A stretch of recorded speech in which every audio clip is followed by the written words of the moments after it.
तो समस्तଙ୍କର प्रिय होता है हेले आज आम ये अनाबना साग को बिरी गुंड देकी प्रस्तुत करवा जमी आगुरी जेजेमा और आई मैंने तैयारी करती एकदम देसी स्टाइल तैयारी करवा हेल्दी रहिबो टेस्टी रहिबो आ बहुत सहज रे प्रस्तुत हो जिवो।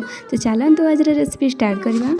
स्टार्ट करने पूर्व आपको जब वीडियो भल लगुए तो लाइक करेंगे शेयर करेंगे और सब्सक्राइब करने को जमा भी भूलें आ वीडियोटी लास्ट टाइम देखापी अनुरोध रहा।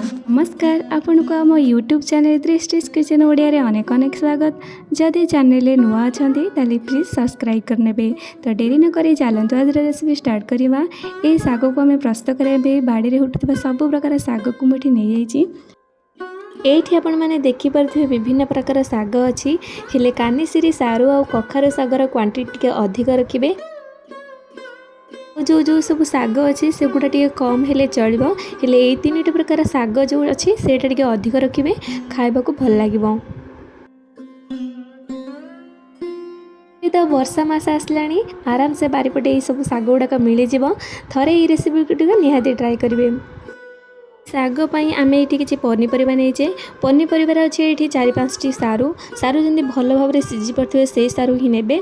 तापर ये रखी फाड़े कखारू आउ 2टी जह्नी एतिक ही पनीपरिया आमको दरकार होगा आउ किसी पनीपरिया पकेबार ना। ये नहीं मु धला बिरी डाली ये 100 ग्राम पाखापाखि अच्छी। जदि धला बिरी डाली ना ताले कला बिरी डाली को आपण ये नहीं पारे। तापर या साइड रखा ये देखिपे मुझे सांगे 10 ग्राम पाखापाखि अरुआ चाउल को नहीं। अरुआ चाउल जगह आपण मैंने मुढ़ी गुंडा नहीं पारे। एवं गोटे कड़े में अरुआ चाउल को किसी समय भाजी नवा आउ ए सब को भाजला बेले गैस फ्लेम को लो टू मीडियम रे रखिकी भाजी नवा। एबे आमर अरुआ चाउलटी हो जाइए। एबे आपको साइड रखा एबे से सेम कड़े रे गोटा बिरी गुड़िक कड़े रे देदेबा आ कड़े देला परे gas flame low to medium रे रखिकी किछि समय भाजी नवा। पाखापाखि 2 ରୁ 3 मिनट भल भाव में भाजला परे से भीतर गोटे बढ़िया स्मेल आसो से जाकि आपको काढ़ी नवा। एबे आपण माने देखि परथिबे बिरीटा को किछि समय पर भाजला परे तार कलर मध्य चेंज हो जाइए। एबे एटा हो जाइए। एबे आपको साइड रखिबा आ नेक्स्ट प्रोसेस को जिबा। एबे साग गुड़ा को 4 ରୁ 5 थर भल भाव में धोईकी नहीं आसी। ये देखिपे सारू पत्र आउ कखारू पत्र जो सीआ थाए से सीआ गुड़ा को भल भाव में मुझे छड़े नहीं। जदि न छड़े से पाटी के कुंडे लगी था निहाती भाव में ये सीआ गुड़ा को भल भाव में छड़े ने। ता सहित मुझे किसी पोई पत्र को भल भाव में धोईकी ये नहीं जाइए। साग गुड़ को भल भाव में गुंड करके काटिकी नहीं आसवा। ये देखिपे केते छोट छोट करके मुझे काटिकी नहीं जाइए। एबे आमे गोटे प्रेशर कुकर नबा आउ से देदेबा अल्प किछि पानी माने हाफ ग्लास पाखापाखि पानी देदेबा आउ सब जो पनीपरिया काटिकी रखिले से पनीपरिया को ये ऐड करनबा। वो पनीपरिया को ऐड कर सारा परे आमे ये ऐड करबा काटिकी रखिथिबा गुंड साग।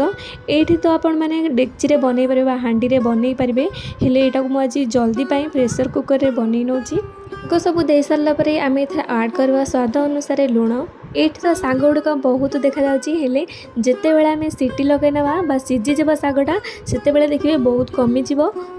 बे को कभर करनबा आ गैस फ्लेम को ये हाई रे रखा पाखापाखि 5टा सीटी आसला पर गैस फ्लेम को बंद करनबा। 5टा सीटी रे ही आमर साग और पनीपरिया भल भाव में सीझीज। एबे देखि नबा आपको छुंक करने कौन कौन दरकार। ये मुझे 4टी कंचा लंका केते राग खाऊँ से अनुसार लंका को ऐड करेंगे। तापर ये नहीं 15 ରୁ 20 कला पाखापाखि रसुण। टी सीटी तो आमर साग और पनीपरिया भल भाव में सीझी जाइए। डंकी साहाय्य आउ टिके भल भाव में साग और पनीपरिया को मिसाई एमती गोले नवा। एबे आमे आगुरु बिरी आ चाउल को जो भाजिकी रखिले से सब को भल भाव में गुंड करके नहीं आसवा।